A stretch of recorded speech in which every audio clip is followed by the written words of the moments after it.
What's up guys? Today, another day, another vlog. Karon, atong isgutan nga ang usa ka panghitabo sa atong kinabuhi. Sama sa nadaghang tao magsulti mga ako ba sa una ninguha ko wagi ni suporta sa kuha. Ana ta usahay nga ano kani kumakaila no? Ano kani sila no nga suporta sa kuha sa akong mga pangandoy. Sa una nga nag-eskwela ko, wala ko na tagay yung support. Kalimot ka sa tuwa. Sa una nga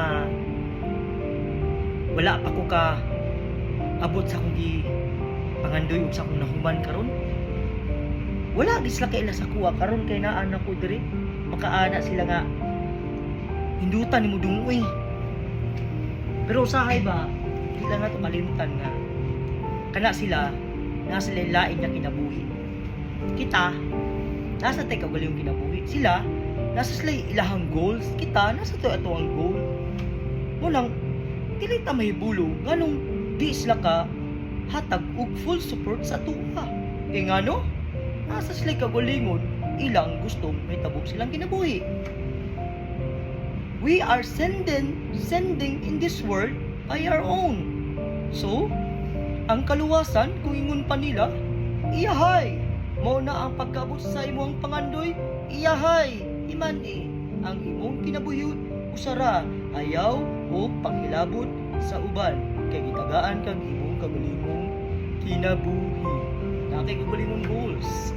We are different ways of living. Sila busy sila, isa katagan sa imo. Sa una, pero mo kuyo, barkada mo, pero mo mag-istorya, inana, grabe kayo mga goals.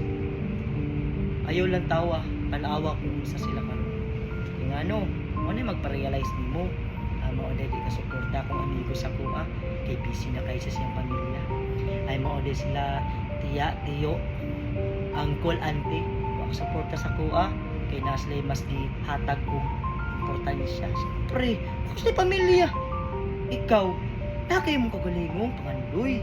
Nakay pangandoy, kaya na yung achieve. Ano manginanglam ako suporta sa uban kung kaya ni mo? Ngano, pungkol ka? Ha? Pungkol ka? Kay, magpatagad ka sa uban, paila lang ka.